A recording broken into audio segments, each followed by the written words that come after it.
ৰাজুশ্ৰেষ্ঠ সঁচাকৈয়ে জীৱশ্ৰেষ্ঠ নে নৰাধম? যদি প্ৰকৃততে মনুষ্যৰ শাৰীত পৰেই এনেকুৱা দানৱীয় আচৰণ কৰিব পাৰেনে? তাতে যদি অসুৰ শ্ৰেষ্ঠসকল নীতি আদৰ্শ সততা দৰ্শনেৰে ভৰপূৰ বিশ্বৰ সৰ্ববৃহৎ ৰাজনৈতিক দল ভাৰতীয় জনতা পাৰ্টিৰ নেতা হয়, তেতিয়া এনেকুৱা নৰাধম বা নৃশংস যদি হয় তেন্তে বিষয়টো অতি দুখজনক আৰু লজ্জাজনক হৈ পৰে। এতিয়াতো আমি আদিম যুগত বসবাস কৰি থকা নাই। ন্যায় বা ৰায় দিবলৈ বা শাস্তি বিহিবলৈ আইন আছে, আদালত আছে, জনহিত জনসেৱাৰ্থে অসম আৰক্ষী আছে।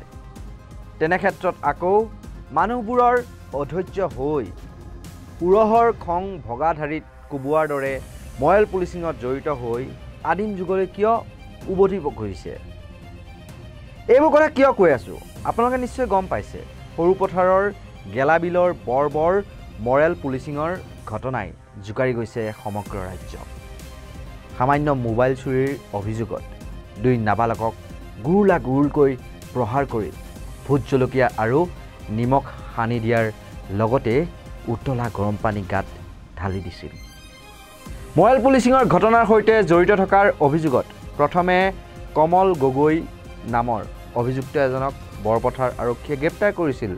যদিও ঘটনাত জড়িত তিনি মূল অভিযুক্ত ক্ৰমে ৰাজু শ্ৰেষ্ঠ, শশাংক শ্ৰেষ্ঠ আৰু ৰঞ্জিত শ্ৰেষ্ঠক গ্ৰেপ্তাৰ কৰিবলৈ হাত কঁপিছিল বৰপথাৰ আৰক্ষীয়ে।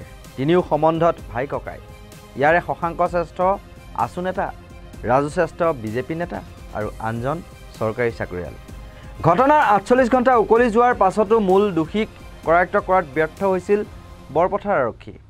অৱশেষত সামাজিক মাধ্যমত তীব্ৰ সমালোচনাৰ সন্মুখীন হোৱাৰ পিছত তথা দল সংগঠন আৰু স্থানীয় ৰাইজৰ প্ৰতিবাদত নকৰোঁকৈ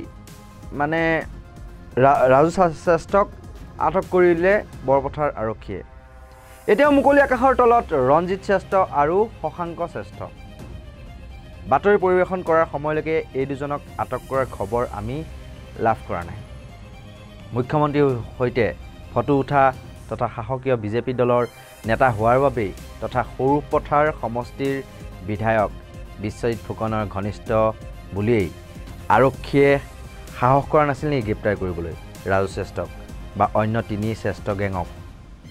লক্ষণীয় কথাটো হৈছে ৰাজ্যৰ চুকে কোণে বিভিন্ন সময়ত সংঘটিত হোৱা মৰেল পুলিচিঙৰ ঘটনাৰ ক্ষেত্ৰত তাৎক্ষণিক আৰু কঠোৰ পদক্ষেপ লোৱা অসম আৰক্ষীয়ে সৰুপথাৰৰ যি মৰেল পুলিচিঙৰ কাণ্ডৰ ক্ষেত্ৰত কিয় ইমান নৰম হৈ থাকিল? দেশ জোকাৰি যোৱা অভিনীল কাণ্ডৰ দৰেই দানৱীয় শাস্তিৰে ভয়ানক আৰু অমানৱীয় কাণ্ড। প্ৰয়াত অভিনীলৰ কথা নিশ্চয়কৈ আপোনাৰ মনত আছে আৰু এই সন্দৰ্ভত তাৰ উদ্ধৃতি দি ৰাজ্যৰ জ্যেষ্ঠ সাংবাদিক ললিত গগৈয়ে এক ফেচবুক পোষ্টযোগে লিখি কয়, অভিনীলৰ কথা আপোনাৰ মনত আছে? কাৰ্বি আংলং জিলাত গণপ্ৰহাৰৰ দানৱীয় কাণ্ডৰে দুজন যুৱকক হত্যাৰ ঘটনাৱলীৰ পিছতেই ৰাজ্য চৰকাৰে এনে গণপ্ৰহাৰজনিত অপৰাধ ৰোধৰ বাবে এখন আইন প্ৰৱৰ্তন কৰি কঠোৰ শাস্তি বিহাৰ ব্যৱস্থা কৰিছিল। তাৰ পিছতো সৰুপথাৰত চুৰি কাৰ্যৰ অভিযোগত দুজন কম বয়সীয়া যুৱকক দুহাত বান্ধি নিৰ্মমভাৱে প্ৰহাৰ কৰাৰ লগতে গাত নিমখ আৰু জলকীয়া সানি নিৰ্যাতনৰ সুবিধা পালে কেনেকৈ? কিবা অপৰাধ কৰিছে তাৰ ওপৰত আইনগত ব্যৱস্থা ল'বলৈ আইন ৰক্ষক আৰক্ষী বাহিনী আৰু আইন আদালত আছে নহয়। আৰক্ষী থানাত গোচৰ দিলেই হ'ল। তাকে নকৰি আইন হাতত তুলি ল'বলৈ কোনে অধিকাৰ দিলে? ৰাজ্যত এয়া আইনৰ শাসন নে জংগল ৰাজ চলিছে? ৰাজ্যত আৰক্ষী বাহিনীৰ অস্তিত্ব আছেনে? আচৰিত হোৱা নাই এইকাৰণেই যে চৰকাৰৰ উচ্ছেদ অভিযানৰ আৱেগিক উন্মাদনাৰ সুযোগ লৈ এছাম লোকে উজনি অসমৰ কেতবোৰ স্থানত বাংলাদেশী খেদাৰ নামত আৰক্ষী লোকৰ সন্মুখতে ভীতি ভাবুকি প্ৰদৰ্শন কৰাই নহয়, এছাম লোকৰ ঘৰে ঘৰে গৈ সেই স্থান এৰি যাবলৈ হুমকি দিয়াৰ ভিডিঅ' কেইটামান দিনৰ পৰা চকুত পৰিছে। মানুহবোৰ যদি অবৈধ বাংলাদেশী তেওঁলোকক চিনাক্ত কৰি আইনী ব্যৱস্থা ল'বলৈ আৰক্ষী বাহিনী আছে নহয়। তেনেস্থলত এছাম লোকক এই দাদাগিৰি কৰিবলৈ উৎসাহ যোগাইছে কোনে কোনে আইনী অধিকাৰ দিছে তেওঁলোকক তাৰে পৰিণামত সৰু পথাৰৰ ঘটনা জংঘলৰাজক যদি প্ৰশ্ৰয় দি থকা হয় তাৰ কুফল এনেকৈ এদিন দোষী নিৰ্দোষী সকলোৱে ভুগিব লাগিব দেশত প্ৰৱৰ্তিত নতুন ন্যায় সংহিতাই এনেকৈ গণপ্ৰহাৰজনিত ঘটনাৰ ক্ষেত্ৰত কঠোৰ শাস্তি বিধানৰ ব্যৱস্থা কৰিছে দেখা যাওক ৰাজ্যত আইনৰ শাসন বাহাল আছে নে নাই চাণক্যইতো কৈ গৈছিল যদি কোনো ব্যক্তিয়ে ৰুটি চুৰি কৰিব গৈ ধৰা পৰে তেন্তে সেই দেশৰ মানুহে লাজ পোৱা উচিত পুনৰ কৈছোঁ মৰেল পুলিচিং বন্ধ হওক সংস্থাপনৰ অভাৱত স্বভাৱ নষ্ট হৈছে একাংশ যুৱক যুৱতীৰ বা কিশোৰ কিশোৰী মৰেল পুলিচিঙে যদি কৰিব পাৰে তেন্তে আইন আদালত আৰক্ষীৰ